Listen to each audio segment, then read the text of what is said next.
Well, my dad went in the Navy in 1940 when blacks were cooks and Filipinos were cabin boys at 16 and stayed until 1967. Although we came down from Boston, I think in 63.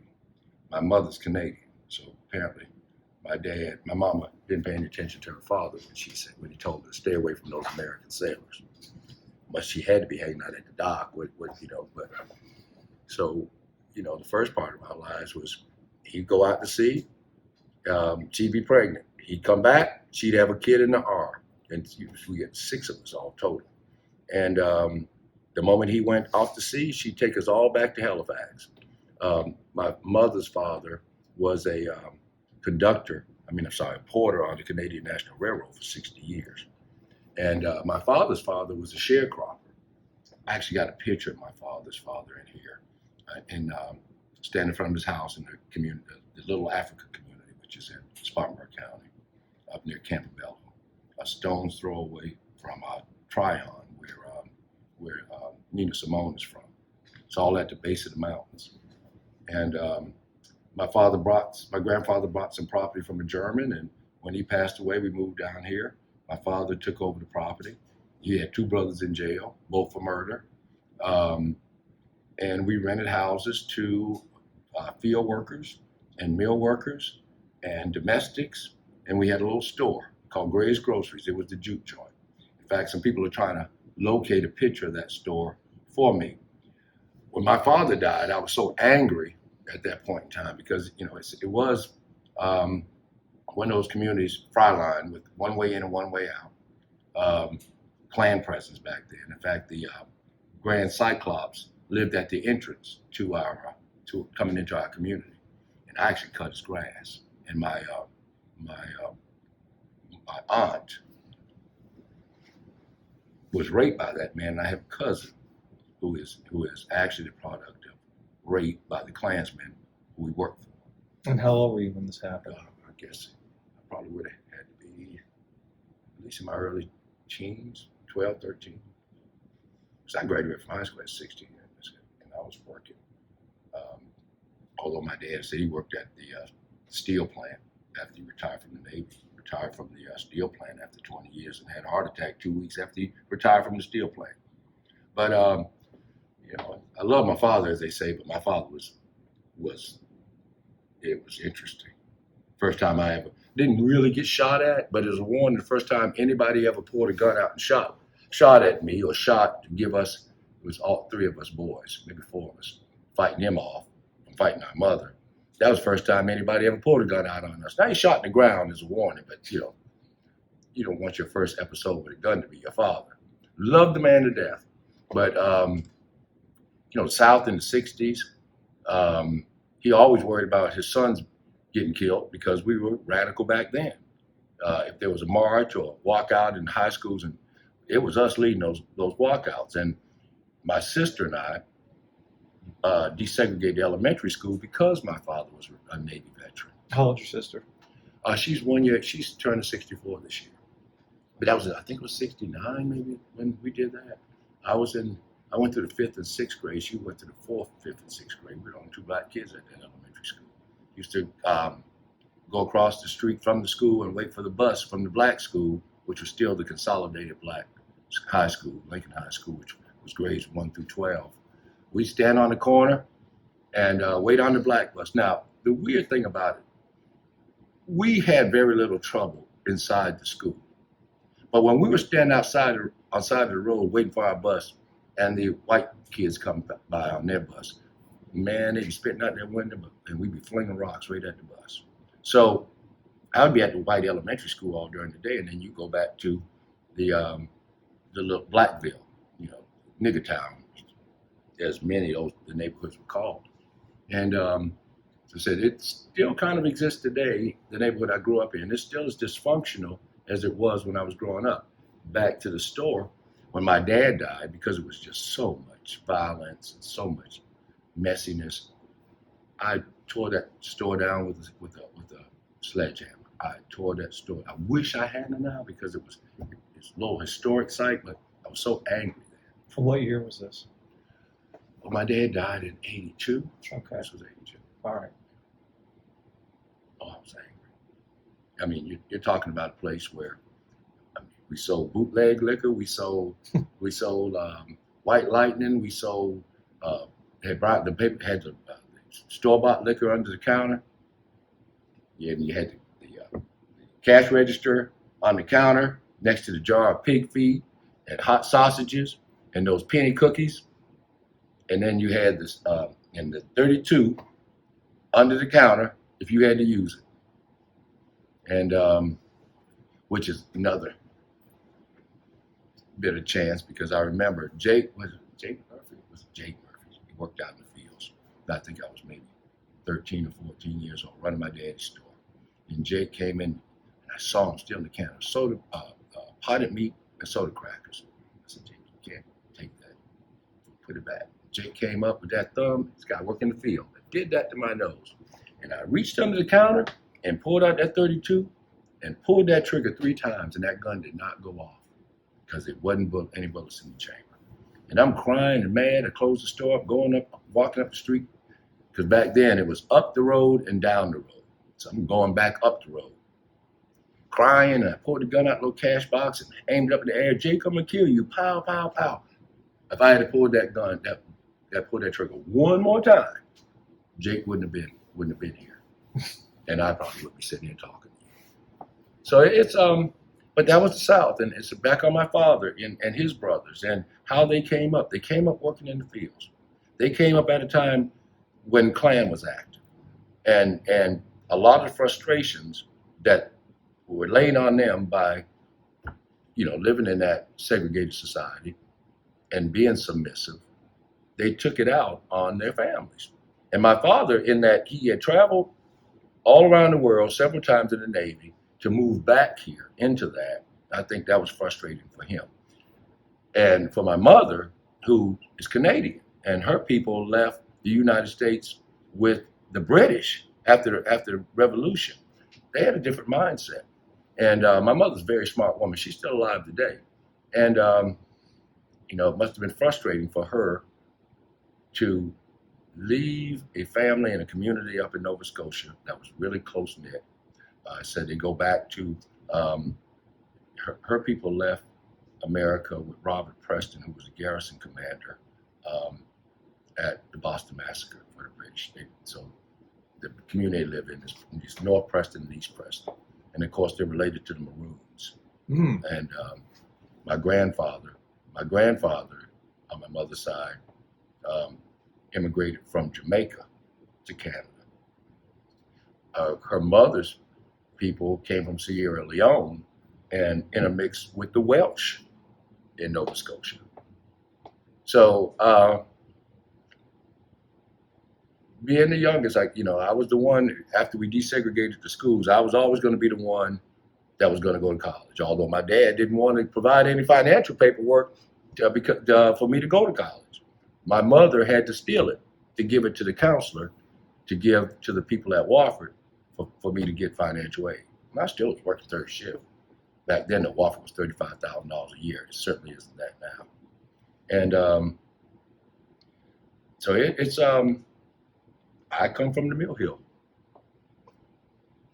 And the idea of being in that white environment in the daytime and going to an all-black environment in the evening, well, that pretty much set my course, because I've been going between cultures ever since. And I've always said, even when people look at these tables, you kind of got to understand what you're fighting and who you're fighting. I think people respect you more, even if you're fighting them, if you have a sense of who they are and their history.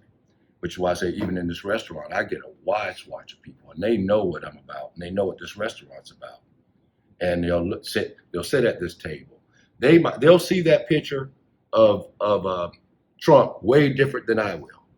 They'll look at these in a different kind of way. They might want to be out there arguing against critical race theory, but they can come in here and see, which I think they're arguing against Black history or against history, period. But they'll come in here and see it and order barbecue and keep coming back and having the conversations. And which was the whole point with me with doing this place, the idea of how do you bring people together and you don't necessarily have to provoke them, but you can have provocative conversations without declaring one side the enemy. And this worked in this place unusually, weirdly enough. But so that's pretty much the short biography. Wofford offered me money. I wanted to go to Tuskegee, and my father wasn't going to pay for that. My father gave me $35 in a sports jacket when I went off to college, and I was working third shift at Abbott's Laboratory as a janitor. And I got married between my sophomore and junior year, and I was working third shift at the School for the Deaf and Blind in the multiple handicap unit on third shift. And during the day, I worked at a wine and cheese shop between classes. So I was always working. So, and heck, I even drove a school bus, a high school school bus when I was in college. So I've always worked, and which is what my father told my mother. One thing they'll know how to do, they'll know how to work. I remember my government professor, Dr. Sykes, when we always thought he was a former CIA agent. He says, Kevin, now that you got your degree, you ought to learn a trade. I was offended by that at the time, because I knew he never said that to any of the other white students that were graduating. But now, it made some sense, because I said I was able to do stuff like this, lay all this tile, build these tables. I think you always have to be ready to survive any way you can, and not be dependent on anybody. Always have the ability to tell somebody, excuse my language. Francie would tell you, this is my line. Well, you can kiss my ass and walk away from it, and have that kind of freedom. And now I've lost a lot of it being here. And the older you get, there are compromises that you make, because this idea of capitalism and trying to be fair. Mm-hmm. I think we are, but it has its challenges with people, because people bring all their problems and messiness to the job. You can't take that from them. And when you try to view people as humans, you have to deal with their problems. You can say leave your problem at the front door, but it's coming in. And just trying to help people, hurt and broke people, get through it. And here, because we're trying to pay the livable wage, and they make great tips, but you have people who have been so psychologically abused that they're waiting for you to abuse them. So they may abuse you to see if you're just like everybody else, if you're going to treat them just like every other employee they ever had. And that wears me out every day. And then with people knowing me, I'm not going to disrespect you, and I'm not going to be mean. I'll err on the side of giving you something, as opposed to, I'd rather do that than you take it. We've had some problems with that. So it's just the interaction. But we set this restaurant up as a gathering place for people to have communications, and as a community economic development project. I said, instead of writing and talking, let me do something that's more material, and let it do the talking for me. I don't know if that answered your question, but how I got to Wofford, but Wofford was okay. I mean, I met most of my lifetime friends, like I mentioned, the judge's son, who now we're doing the art center together with his sister, and we've been friends throughout our whole lives, from the time I was 16 till now. And most of my friends are old friends. And most of the people that I went to school with and had relationships at Wofford, I still know them. I have a picture on one of the tables of this fellow by the name of O'Neill Compton. And if you've ever seen the movie Life with Eddie Murphy and Martin Lawrence, go back and watch it, where they all have their Spartacus moment. I'm just here baby daddy. But he was the warden whose daughter had a baby by one of the inmates, black inmates. The guy can't get right. But O'Neill Compton, it's O'Neill Compton. He and I graduated from Wofford together. In that movie, he famously said, "Who the dad is this here chocolatey baby?" And O'Neill played the communication specialist in Primary Colors. So you meet, and he was a Jackson delegate. in '88. So it's said the point of the restaurant is those are people that make a contribution to a community. There are a lot of people that make contributions to a community that you'll never know their names. You'll only know the great man or the great woman. And it's the people that were with them that made them great. You know, you talk about the difference between Jesse and Obama. Well, I've known Jesse since the 70s. And I've marched with Jesse all around the country. South Carolina, I organized those 209, anti-209 marches out in San Francisco and LA and Sacramento back in the 90s. Tell people what 209 was. That was an anti-affirmative action proposition. I think it was Ward Connolly was the guy who was he on the state? He had to be on the state education board in California, in which they were going to limit affirmative action admissions. And Jesse organized all those. Well, I organized. I was the head organizer out there. And I got to go back and find those pictures of the march. We marched all those 50,000 people across the Golden Gate Bridge. And so I'm trying to move back and forth on the bridge. They only gave us one lane. And I remember driving up in the car, the opposite direction the march was going, to jump out that car in the middle of the Golden Gate Bridge. I don't know how those police got there that quick. They were, "Great, you can't do that." Well, but they didn't do it. So that was, I mean, I've done a lot of marches and organized a lot of marches for Reverend. And I've written stuff for Reverend. I was the station manager of the high school radio station. And I was the station manager of the college radio station, Wofford College Radio Network, WCRN. And of course, all the marches that we did in high school, when the schools finally desegregated, I think the first walkout I organized was when the principal said, Alan O'Clark said publicly, when the schools desegregated, Spartanburg High at least got football players. We didn't get anything. And man, we went off. We started marching, and that was I got expelled, but they let me back in. My mother and them took me back up because they couldn't clearly identify who led the walkout. Was that the first time I think that might have been the first march. But because I was at the radio station, the radio station was out in the back near the bus pickup. So, I mean, everybody was around that radio station until that bus picked them up. So everybody knew me. They knew the Gray Boys. When there was something that would go on downtown during the height of the civil rights movement that probably shouldn't have happened, which I'm not going to say anything on, well, somebody got burned. They pretty much assumed that one of us was, I never burned anything down. But I know a lot of people would burn stuff. So it was a different time. We were all very active, even though my brothers all ended up going in the Army. That was to keep them out of jail. And most of them got their GEDs after they went in the Army, never got out of high school. The brother that's over me graduated, but he still ended up going in the Army. The same recruiter recruited all three of them, and my mother said, if you come to get Kevin, I'm killing you. But I ended up going to ROTC. But no, we were organizing even in junior high. And because I had been at the elementary school, Fair Force Elementary, and I was kind of that bridge between communities, I was the person that people went to. I thought I was going to be a poet, but of course that didn't work out.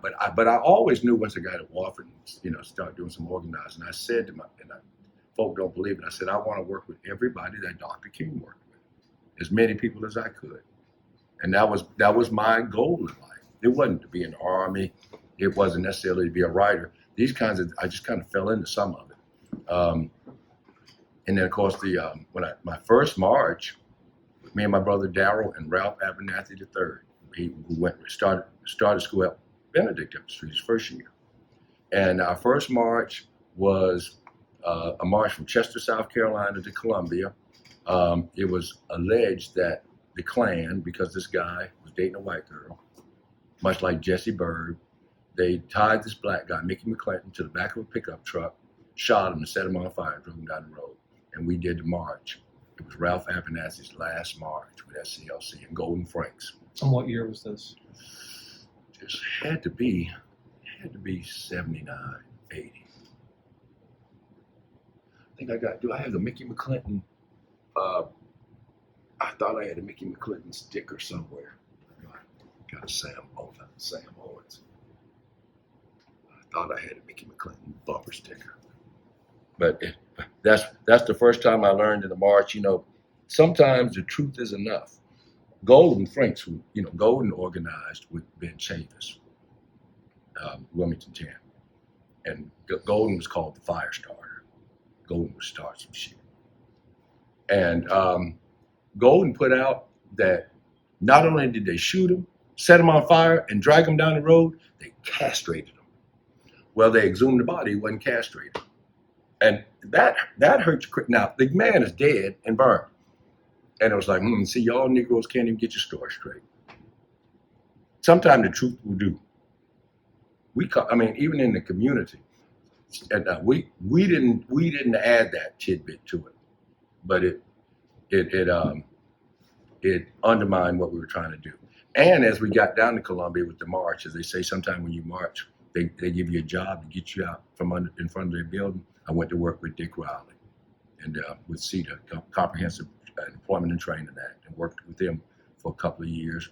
Went back to Spartanburg and worked as their director of public service employment. I think I was the first black director up there, and that was 82, 83. And then I was working in the county building. Don Wayne Beatty, who is now on the Supreme Court, had just moved back to Spartanburg. He had been working in legal services in Myrtle Beach, and his office was across the street from my office. Then you had Hudson Barksdale, who worked for Carroll Campbell. He was the son of a state legislator. Hudson would keep your lights on, Don would get you out of jail, and I'd get you a job. And Don came to me and said, I want you to go to the jail and visit one of my clients that the police beat up. And so Don Beatty, who was on the Supreme Court, I don't tell people that Don and I are friends, although I think people probably know. I think the last will I had written was when Don was a lawyer. But my first, that was, when was that march? Toll Hartwell in Spartanburg. That was the first march against police violence that I've organized. So and then of course to do the 84 Jackson campaign, and then between the 84 Jackson campaign, I went back to work with Dick Riley, this time in the Division of Rural Improvement. Every job I've had in South Carolina, the state government, meant that I had to go in almost every county in the state, which is how I was able to organize Jesse's campaign, because I knew about somebody in every county. And that's grassroots organizing. Cleve was the only person that was arrested in the Orangeburg massacre. And as the story goes, the National Guard rode up in front of his house and pointed a tank barrel at his front door, and told him to come out. What was the Orangeburg massacre? Oh God, that's back in the 60s when kids were protesting. Just segregation. The South Carolina National Guard opened fire on people, killed 3 people. Middleton, Delaney, Smith, I forgot the other, Smith, Middleton, and Delano. I don't want to get their names wrong, because I got them up there on the wall back there. And actually just celebrate, or they just commemorated the killings of those men, and a lot of other people got wounded. But and it's because there were riots and confrontations between students all across the South, and everybody thinks that South Carolina was not as pivotal, or not as didn't have as many people in the streets as in Mississippi and Alabama and Georgia. But there were things going on, just like in Rock Hill when the Freedom Riders came through, and John Lewis was on that bus. And so all of us were watching this, because these were our friends, or people we went to school with. And of course, Cleveland later got a pardon, which I was, damn, Cleve, why you need to pardon them? But he went on to become president of Voorhees College, and I understand why he did that. I always thought they did him wrong. Smith, Middleton, you're going to have me, Smith, Middleton, and Williams, I want to say, were the three guys that were killed. I'll check before I leave. I want to make, because I should know that off the tip of my tongue, because every year they do commemorate their deaths. And so I said I came up. I mean, you watched the exploits of Martin Luther King. You knew Julian Bond. You knew Andrew Young. You knew James Bevel. You knew Hosea Williams. You knew James Orange. These were names. You knew the preachers that worked with them in the state, or the preachers in your town that would at least be that person that carried the civil rights agenda. The NAACP was important, more important locally than it is now, because you went to the NAACP when you were beaten by the police. And of course, everybody forgets that Brown versus Board of Education, well, the first case started here in South Carolina. And so it's South Carolina wasn't as active per se as maybe Mississippi and Alabama and Arkansas and parts of Georgia. Because back in the day, I told you when the line was, when you leave Atlanta, you're in Georgia. So I mean, even when Dean Smith desegregated the Tar Heels, which is why I'm a Tar Heel fan now. I mean, these are all things that we heard when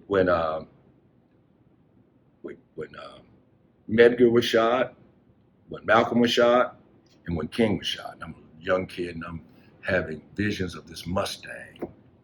He escaped in that Mustang, a white Mustang. And you listen to those speeches at night. Muhammad Ali was your hero, even though he fought against your homeboy, Joe Frazier.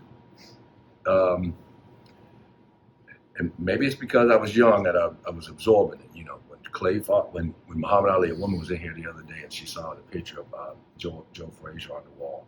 I let it go. I didn't mess with it. She said, he fought Cassius Clay. Like I said, it's not even worth it, for me to correct her. And maybe she was doing it to see how I would respond. Let's say, and when your mother, because I think it was more my mother than my father, has the wherewithal to send you off to desegregate a school.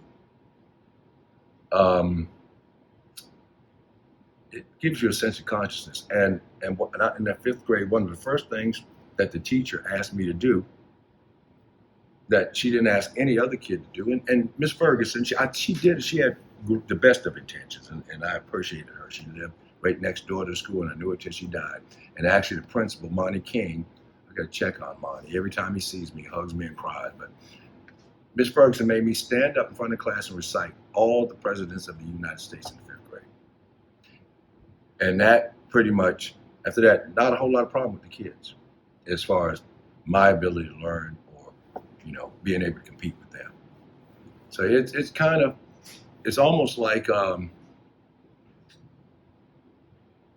as I tell people, things are organic. You end up doing what you end up doing because circumstances make you move in that direction. And it's coming from the mill hill and working in the mill and seeing people die in the mills or live in shotgun houses. My dad owned shotgun houses. I was a plumber. I had to climb under those houses and fix the water. Sometimes you had water connected to 3 houses on 1 meter. And, it's tough. Every year, those wood houses, a house would burn every winter. And back then, those houses were wrapped with tar paper. I remember the first time I saw somebody die in a house fire, going back to get their child. And it's all in the culture that we came up in. So my grandfather was a sharecropper. I've never picked peaches. My brothers all picked peaches. My mother wouldn't let me do it. But I picked beans because of mill workers and field workers. And that was a tough life. When black men were Charlie, or boy, or Bo, until it got to the point my brothers used to say Bo and Buddy are a white man's hunting dogs. And it was when you get stopped by the police when we were young and driving up and down the highway with my father. Everybody thinks this police violence thing is new. He says, don't look back, look straight, just look straight ahead. That's all new. But then we had that one police who would come down on Saturday night, the county police, Carl Crane, and I remember he was one of the ones that had one of the first black deputies with him. And my father would be running, they call them ball tickets, gambling, the numbers is different, and selling that bootleg liquor. And we'd always know when Carl Green was gonna come. And so it's you came up in the South. I mean, it was in the air. You wasn't gonna avoid it. You want to see Dr. King. You couldn't wait to hear about what Malcolm X had said or what H-Rap Brown meant. Back then, it was H-Rap out of Atlanta. That brother was bad. Or Bobby Seale and the Panthers. These things we knew them. It was in the air. We knew these guys like we thought like they were people that lived next door. And which I said is the difference. You want to talk about what's going on now. I don't know if people have that kind of a sense of the people who are out there speaking for them. I mean, it's and with any kind of coherency. I'm not seeing that. I'm seeing an emergence of identity politics again. And but I got into it because, as I said, I thought I wanted to work with Dr. King, and it just seemed like my trajectory. I was that guy. When we went back to high school, I was that guy that if something went down, they were going to call me. And coming up, amongst my brothers and my friends, I was that guy that didn't need to go to jail because he might have to get you out of jail or call somebody. So it just kind of, I didn't ask for it, didn't seek it. It was just something I ended up doing. And then so when I came to Columbia, and the only time I was suspended from work. I was working with Dick Riley. I was doing a radio show. I was producing a radio show. And when did you come to Columbia? In the 80s, or right in 1980. And you came from? Spartanburg. Now I did a little bit of time in the Army because I was ROTC, but I didn't do any real time in the Army. Although I ended up spending 12 years in reserves. But no, I came down to Columbia as an organizer with SCLC. That's why I came here. I mean, you're a kid. I mean, you're knocking on doors and you're being a marshal and you're learning how to move people. Setting up the meetings at the churches, gathering up the information. Now I can think that's when I started doing radio too, because I was the person that went and did the interviews at the radio stations to talk about what we were doing. And and then I ended up with Dick Riley, and I went to work with him, but I also worked part-time with Ida Quincy Newman, I think he was the first black state senator since Reconstruction. His son and I went to school together. His son later had a sex change operation. But Ida Quincy Newman is well known. He was the president of NAACP during the 60s. That a lot of people say Ida Quincy Newman kind of did the white folk bidding to some degree to keep everything quiet here in South Carolina. And this fellow in the corner, which I know you can't see, Ike Williams, was his executive director. So you knew all these guys. Just like with you talk about Reverend Jesse.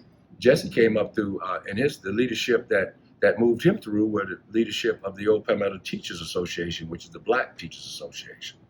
When I did Jesse's campaign, it was my chairman was Walker Solomon, who's on the wall up there, and he was the president of the Black Teachers Association. SCLC brought me down here, as a basic field organizer. All these pictures you see right here, those, with the marshals and doing marshal training, that's what we did. And that's my brother Darryl right there. And I said, that's me right there. And I showed Claire some of the other, we were the go-to guys. If even back in the 80s, all the anti-apartheid marches, usually started at Benedict, and me and my brother Darryl would organize those marches. The anti-apartheid marches, the Free South Africa marches, all those marches started over here in that area. And then we will go around the state college or the Voorhees and organize those marches. And I think it was maybe after, in between the 84 and 88 campaign, I went to work with the Carolina Peace Resource Center, which did same freeze.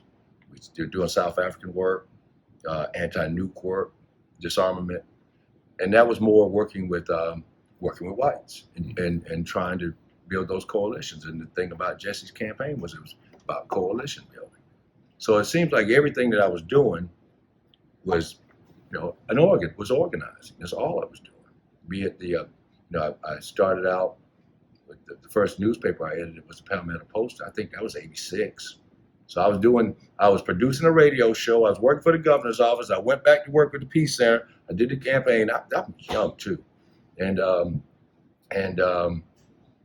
it all just seemed to go together. I was doing the writing for most people. Now the writing, I think I learned writing through doing technical writing for government, and then I started doing charters for nonprofits, just writing the bylaws, just whatever I could write. And then end up editing the newspaper. Had no experience in the newspaper. And the funny thing, the black newspaper, we printed it at the old, it's called the Grow Cafe and Harbinger Publications, which was the white radicals that were doing the anti-war movement of work, and Brett Bursey. And me and my brother, Darryl, had an organization called Wake Up, Work Actions for Key Efforts in Uniting People. And then there was Grow, Grassroots Organizing Work on Shops. So I said, wake up and grow.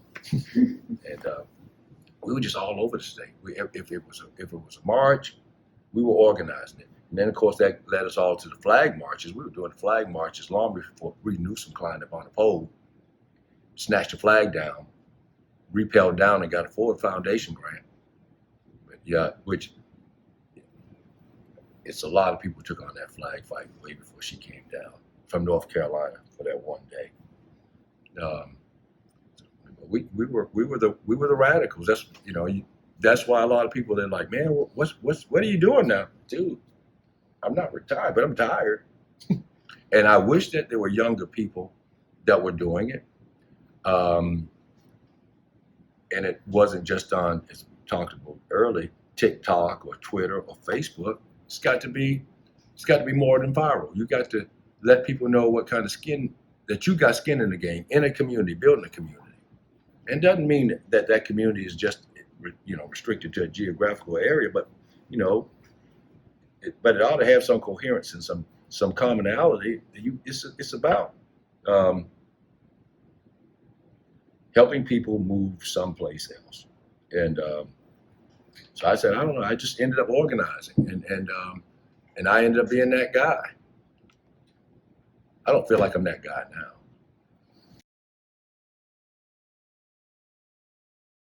Well, the NAACP, that's because Nelson Rivers was president. I was the executive director of NAACP during the time that I was, I think, with the Peace Center. That was before I started work with the ACLU. In the Columbia branch, I worked with Adele Adams, who was a retired teacher, and her husband was a retired police officer. He was the brother who got you out of jail and kind of monitored what the police were doing. And Adele wasn't no joke.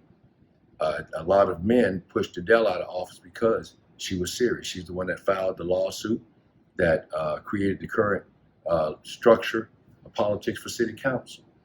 And she ran for city council. She's the first black woman to run for city council, and I managed her campaign. When there was a sheriff by the name of Alan Sloan made the comment, the way to keep crime out the mall is to keep niggas out the mall. Adele, we organized a boycott of that march, the mall. Adele was a Jackson delegate, her and John Roy Harper. John Roy Harper was the NAACP attorney. He was the Jackson campaign attorney. He's pretty much our civil rights attorney here in the city. And I was young, and we were all coming up together, and Adele was kind of like that mother figure. Now, Majeska Simpkins, who people call the mother of civil rights in South Carolina, and she had gotten older by then. But Adele was a strong black woman who was pretty much pushing the boundaries. She was the one who would probably file the lawsuits the ACL, when I started working with the ACLU, I think it was, I got a poster on the wall, that benefit poster with Jesse there. So it had to be maybe 84, 85. I didn't look at the date on that poster. And that was after the 84 campaign. And Steve Bates asked me to be on the board. And after that, I guess I was president for 20 years and on the national board for 5. That was more of a learning experience for me because you did get to learn the Constitution and some basic kinds of things. The Constitution was our client. It wasn't so much as I see the ACLU now.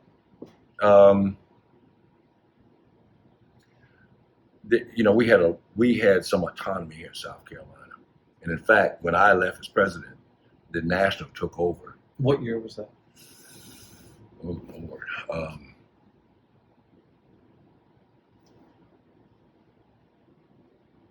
Greg, I don't even know. I would have to really think about it. It had to be. So I was still president when I was up at AU. I was going back and forth. Yeah, I think I was on national board when I was at AU. Ira Glasser was the executive director there. Because I was actually opposed to Anthony Romero becoming the executive director.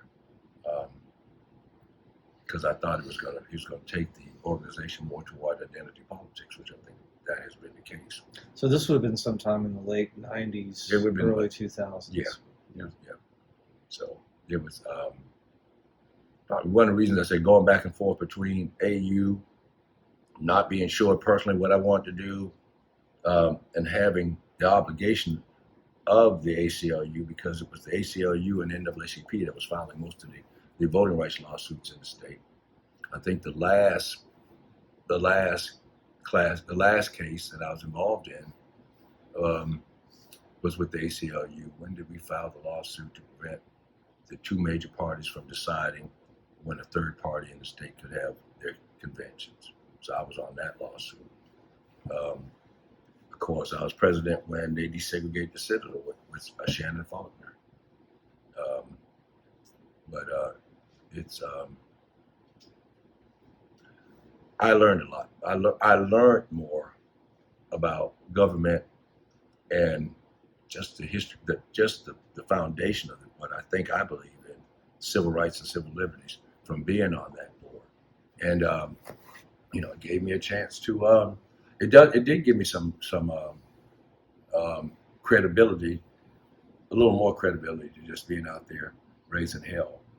But as far as NAACP, I mean, I've always supported him. Doc Gibson, Bill Gibson was a friend. Lottie Gibson, his wife, who was on city council in Greenville, mentored all of us. Jesse, you should hear him talk about Lottie. I mean, and a lot of these people came from the old Black Teachers Association.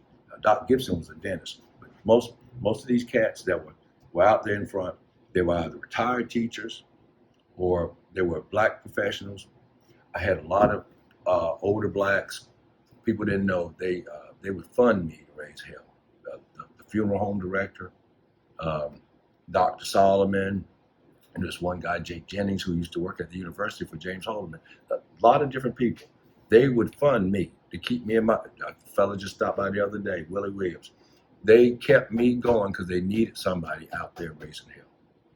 That when helped me buy my house. Help me pay for that house. That's how it was. But because I'm not claiming any nobility, you're at risk and your family's at risk. And some of the support, even for this restaurant, is because of the stuff going out on the limb for me. When you had to challenge the police, I saw my first autopsy with the ACLU, me and Steve Bates, 3 blocks away at that Levy funeral home. And I had to go in and look at that young man on that stainless steel slab to see where the police had shot him in the back of the head. So, I was that guy. And because I was kind of independent. Nobody's fully independent, but, I had people that gave me that space, that supported us.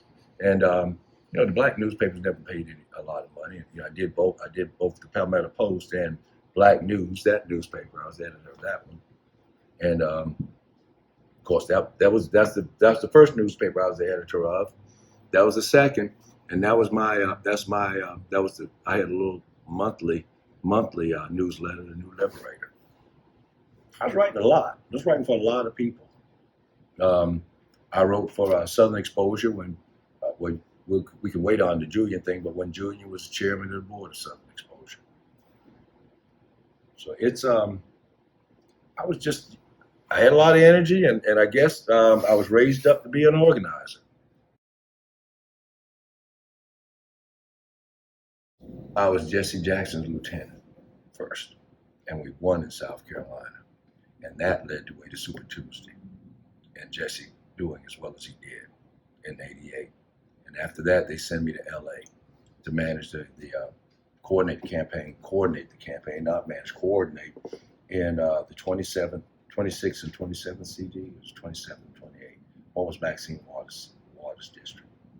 And I remember a friend of mine, a frat brother, Johnny Smith, who was out working in LA, called me and said, "Man, it's a good thing to wake up in the morning and see Kevin Gregg from Spartanburg, South Carolina on the front page of LA Times."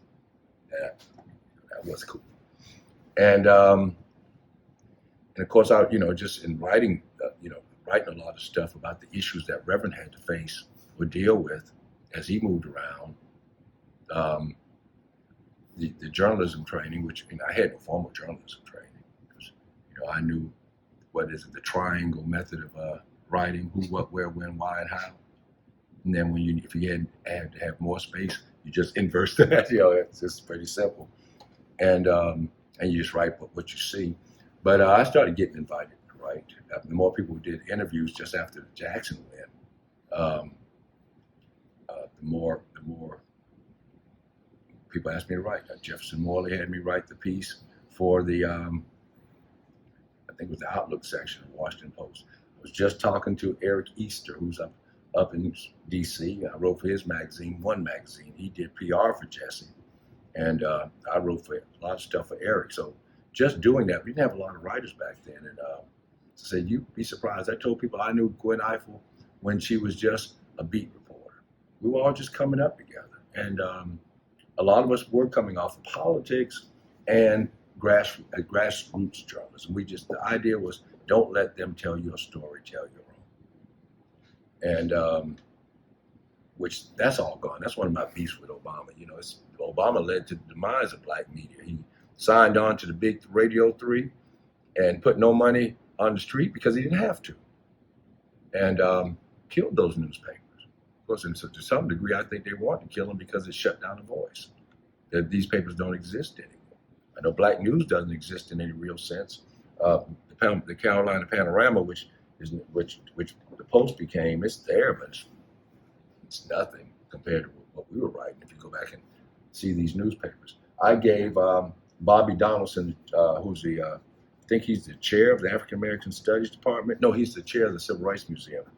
I gave him a whole year of this newspaper, my first year publishing, complete, and so they're digitizing them. And Bobby says, "Well, you're the person that probably has more information about that period in the '80s in Columbia than anybody, because I kept all this stuff, and I've got files going back of lawsuits, the lawsuits we filed for the Jackson campaign." But now to answer your question, people started inviting me to write. After Jeff Morley asked me to write that piece, I think it was on Black nationalism, because it was right around the time of the Million Man March, and then I just started writing. I started writing for Southern Exposure, and then Matthew Rothschild invited me to write for the Progressive, and then the Nation had turned me down a lot back in the day. And actually, the person I co-edited Killing Trayvons with was the editor at the time, and we're good friends now. She was the one that was blocking the way, and we're great friends now. But it's getting with the Nation, which was my goal. I thought highly of him. Then, of course, I met Alexander Colburn, and just the radical activist right, it seems like everybody knows everybody. It's just a small world. Started writing for Emerge magazine, mostly about politics and economics, and it just seemed to go from there. Dave Zirin, we actually started publishing Dave Zirin in Black News way before Dave became famous. He was writing it for smaller Black newspapers, and but I think Matthew actually ended up retiring from Progressive. A lot of people want me to write. It's difficult right now because I'm focusing on these 12 people and make sure they get paid, making sure the quality of what we're doing here doesn't slip, and trying to get it just this solid. And I'm hoping I'm not going to be on the board of this center, although me and one of my partners initiated it. Yes. I mean, I'm going to help it. I got tons of stuff, and I'm their do guy. I do whatever it's all women's board. I'm their do guy. I sit in the meeting and do whatever they tell me to do, and which is good. See, I don't have to be in the front of everything. I like to just help people organize something and see how far it goes. I don't have to lead nothing. I say I want to be the leader of a leaderless movement. So I think it's devolving into identity politics. It's Me Too, or Black Lives Matter.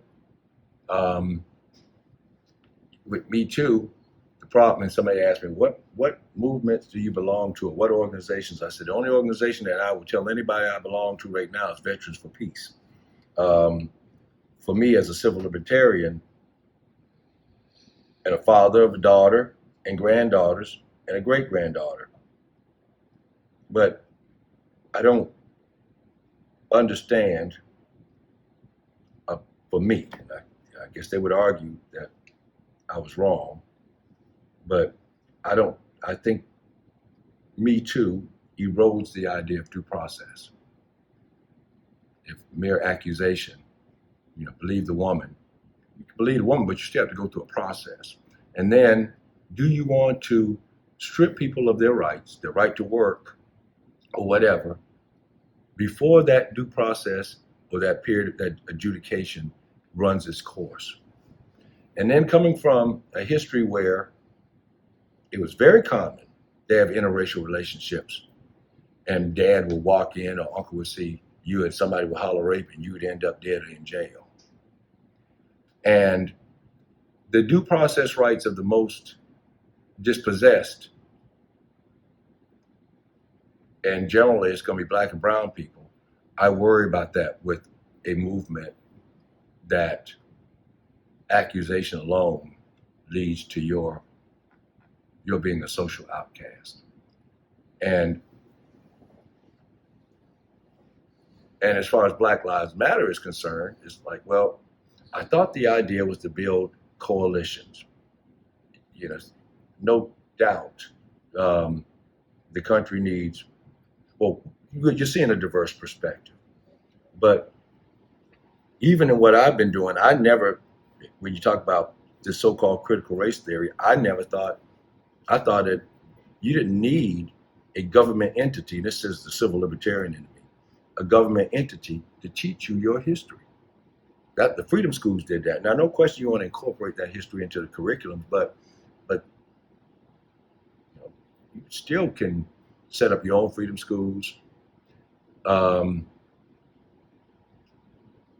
guess I would say I taught my kids politics. They were involved in everything that I was involved in. I took them to the marches, and people, the people that came through town, they met.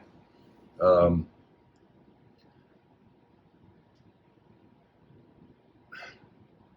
just don't see the sense of community that the movements of the day are developing on a local level, on a grassroots level. It's there, and it's a lot of people, they're on most of the liberal channels, and they're in the magazines, and they're making great money with foundations and with their brand. But and that's not back on the Me Too. That's not to diminish violence toward women, because my mother was a victim of it. And I've seen that kind of victimization of women from where I came from. So I mentioned my uncle. One killed the wife, and one killed a man over a woman. And I was think about my mother moving from Nova Scotia to South Carolina in the 60s. And that was her husband's brothers. I always imagine the terror that she sometimes felt. And that still affects me today. So, but still back when you talk about movements, railroad barbecue, here comes the train. That's the wood train, I think. That's the wood train. Small train, short train. That's the wood train. You have the long train and you have the wood train. The wood train goes out to Lowe's. No, that sounds like a long one. Yep. That's a long train. Well, it seems there's a couple of things. Politics these days seems so generational. It's not like there's young folk sitting down with old folk to coordinate anything like we did when we were coming up. It wasn't that they wanted to silence your voice. And in my case, I was the guy that, Dr. Solomon says, I called him, Dr. Solomon, what should we do on this? Well, you're a radical. What would you do? What should you do? And, well, we ought to do this. Well, you need to go ahead and do it. But I just don't see the connection with people on the local level, the education of people, community education, political education on a local level. Those are things that you really have to sit down and organize in the same way. All these churches, especially black churches. Now, some of them are sitting in the middle of cities, and they don't have any black people around them. The white folk will allow that church to stay there, but black folk are moving out to the suburbs and leaving the cities, and some are being pushed out. But every Wednesday they have a prayer meeting, and I once proposed, I said, y'all ought to do community education on a Thursday night or a Tuesday night. It ought not just be about y'all up in there praying and putting some money in a plate. I'll be teaching folk. And that's how you get out there to the community and reconnect with folk in the community. Talk about gun violence and how you're going to stem the flow of violence with people you have no relationship with at all.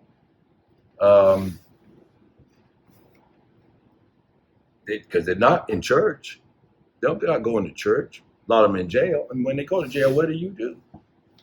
It's not like you got any programs that go down there that can rehabilitate them. And what happens when they get out? Do you have a job to offer them? Talk about folks selling drugs. Well, and it's so funny because now with legalization, I'm telling folks, well, what you going to do after it's legalized and those kids out there that was their McDonald's?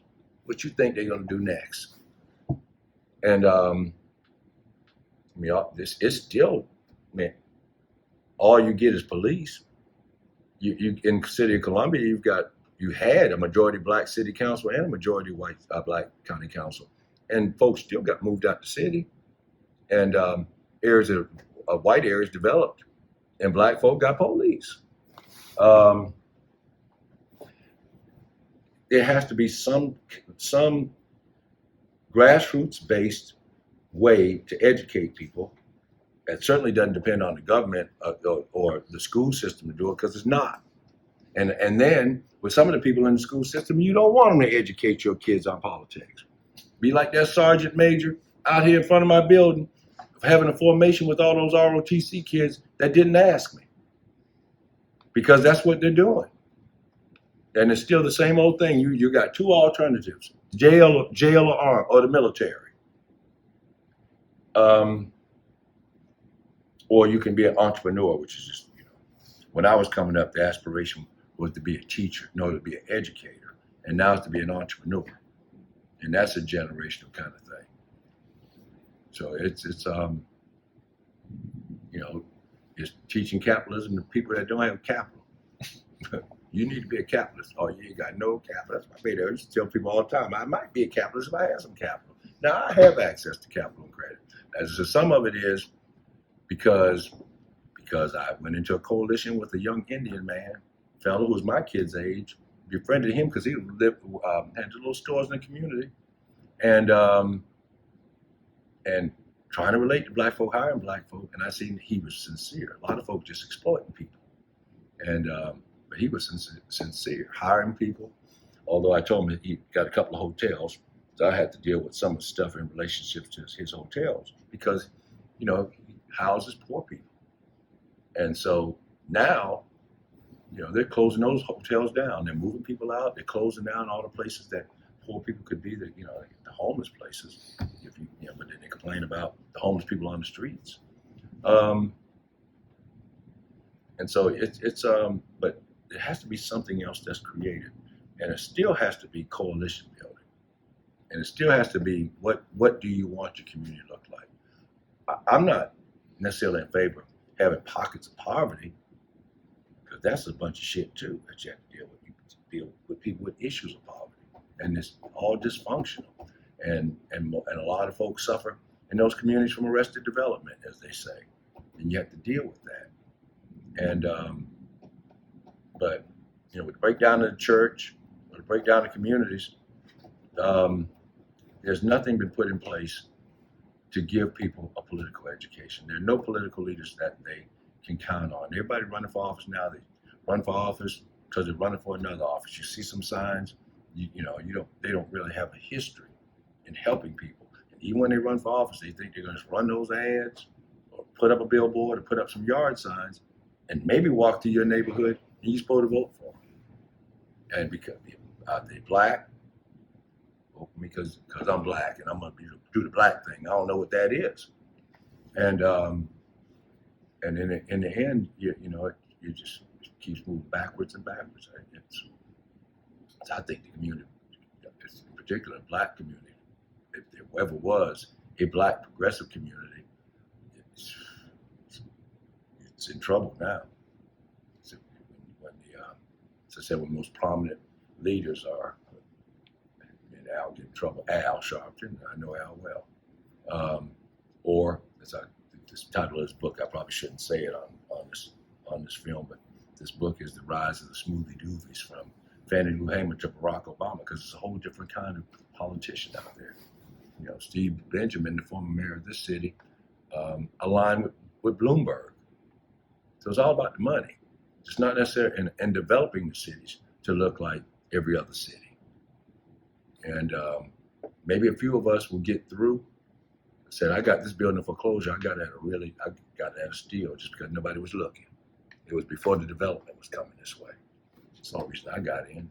And then I've worked in this area since I've been in Columbia, because the newspaper was right across the street down the block.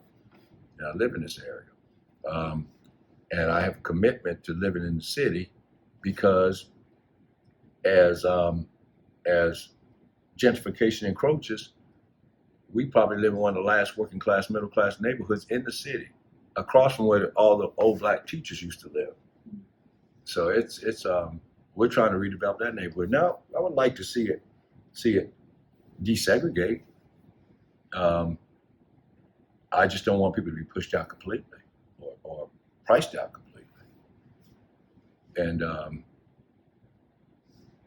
right now they're moving all the blacks in the city to the outskirts of the city, and white folk are moving back to the city.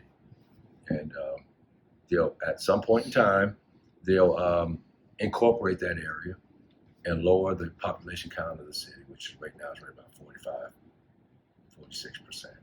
That's the general plan that I see working. I came to work last week, and I was doing poems for my new workers. Like, I'd come in one day and do See It Through, and then one day I came in and did Invictus, and then one day I came in and did Julian Bond. Look at that girl, shake that thing. We all can't be Martin Luther King. That's pretty cool. But I met Julian. Well, I've known about Julian all my life. I mean, when he desegregated with the state legislature in Georgia, and he refused to seat him, Julian was kind of a legend. And then when he came to speak in South Carolina, I think that had to be the 80s when I first met him. So I remember he had a seersucker suit on. I just remember that suit. And then in '92, I was Tom Harkin's Southern political director, and me and Julian and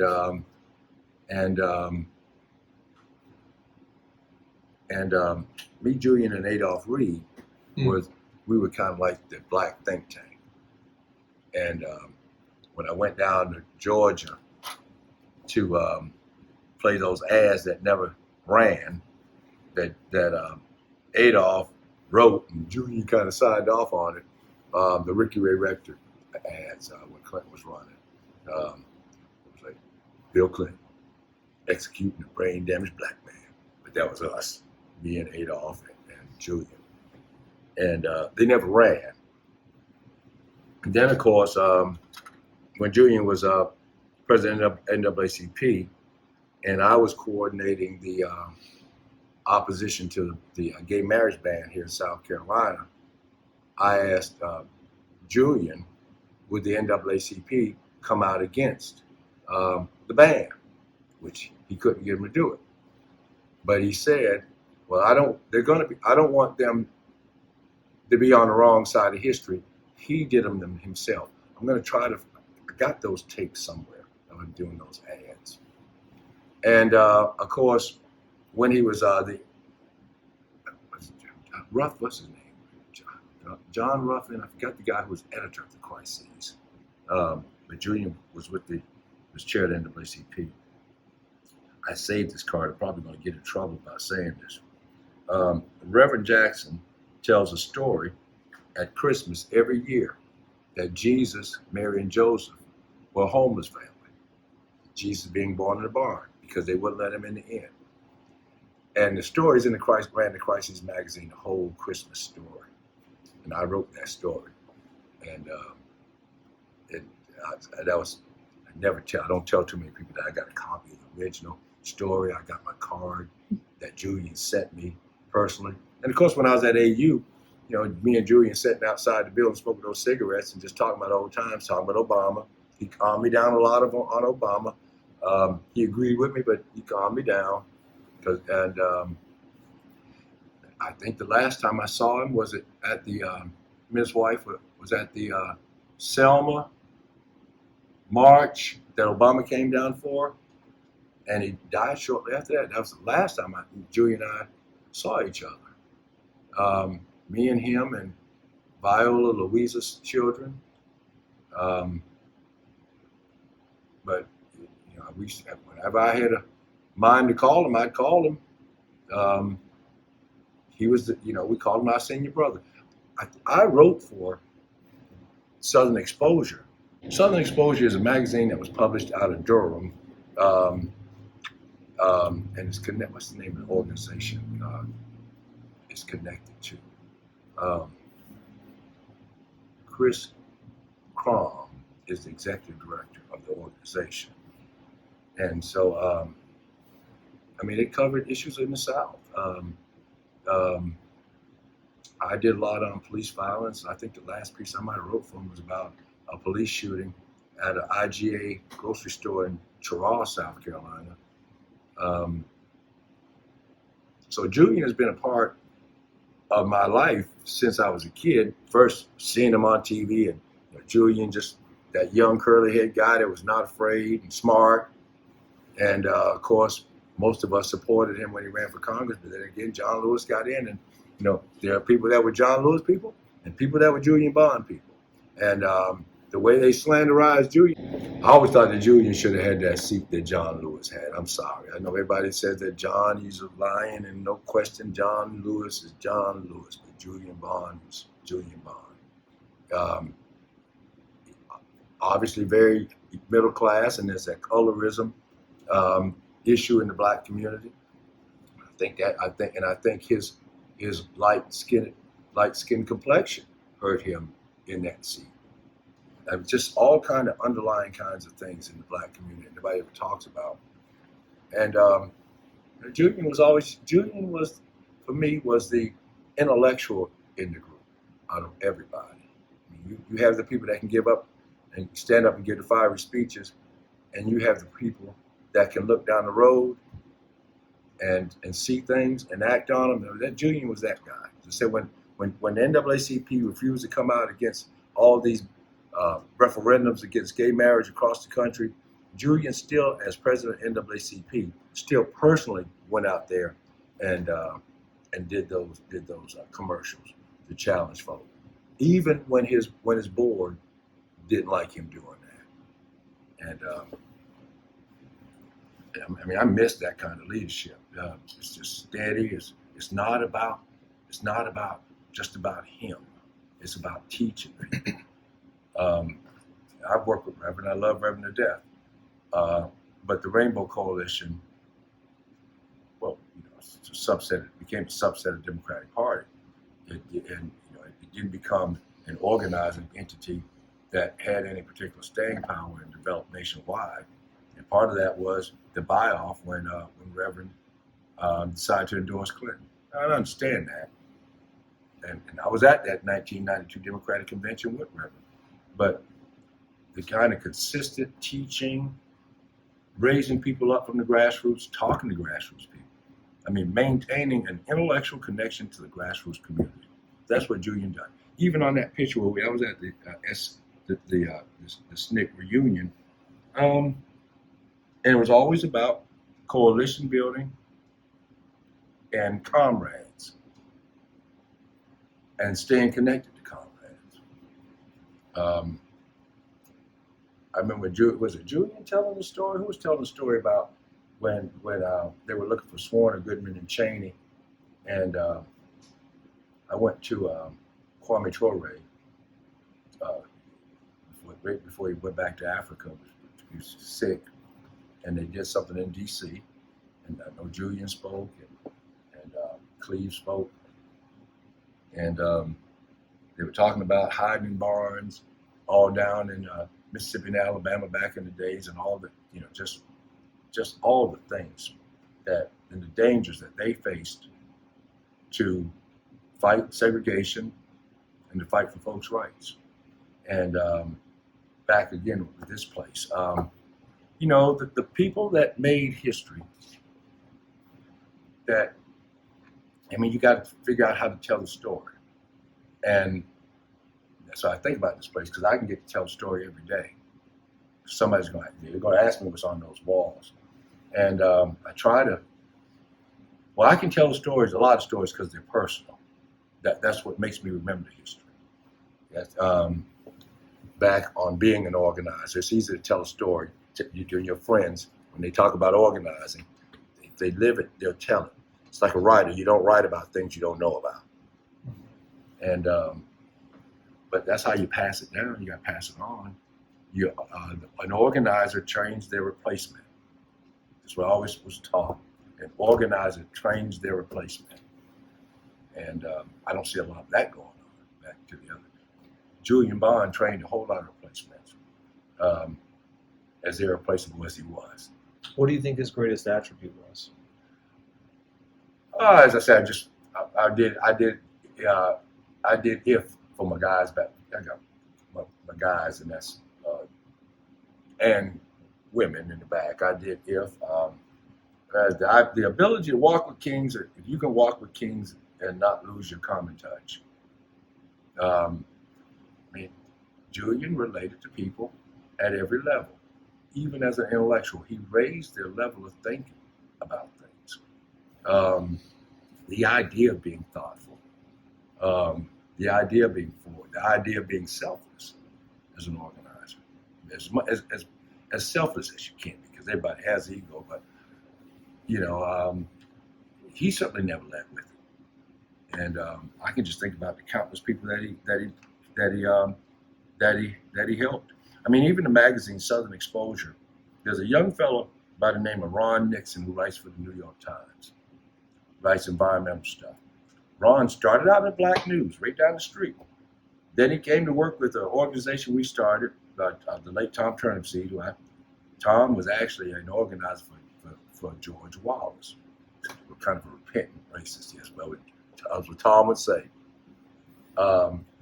We started this organization called Clean, which is, now don't ask me what that meant at this point. I'll think about it tonight. But it was an environmental group. Then Ronnie went to work as a writer for Southern Exposure, the magazine of which Julian, because they do a scholarship fund every year from Southern Exposure. What is the name of the group out of Greensboro?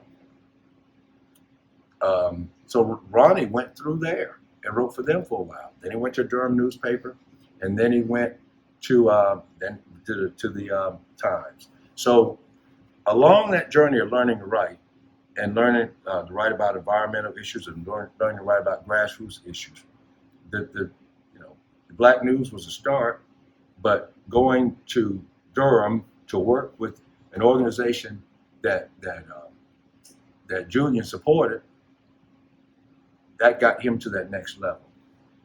Julian and Ruby Dee and Ozzie Davis and a number of other people had this fund called the scholarship fund. I think about Ann Braden and golly, what's the name? But I'll think about it later when I'm laying at home saying why couldn't I remember, because they gave me some money. But they had a scholarship fund for kids that they were sending to grad school, activists or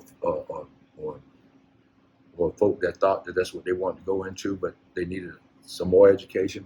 I mean, Julian did a lot of things that people never knew about. Just bringing people up, young people, and that was my senior brother. Whenever I had something hard to think about, I'd call him. He was the senior brother. I'm trying to be a good senior brother at this point in my life. That's really, when you talk about, I started saying I want to get involved in politics and civil rights politics. I want to work with everybody that worked with Dr. King. And in the end, with Julian, I said, oh man, as you're getting older, I got to be that senior brother. So I guess I made that circle complete. That's what I'm doing now. As best I can.